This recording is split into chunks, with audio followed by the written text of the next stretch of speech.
रामचन्द्राय जनकराजजामनोहराय मामकाभीष्टदाय महितमङ्गलम्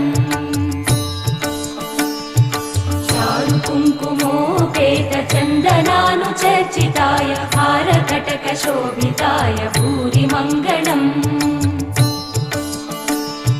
विमलरूपाय विविधवेदान्तवेद्याय सुजनचित्तकामिताय सुभगमङ्गलम् रामदासमृदुलहृदय तामरसनिवासाय स्वामि भद्रगिरिवराय दिव्यमङ्गलम्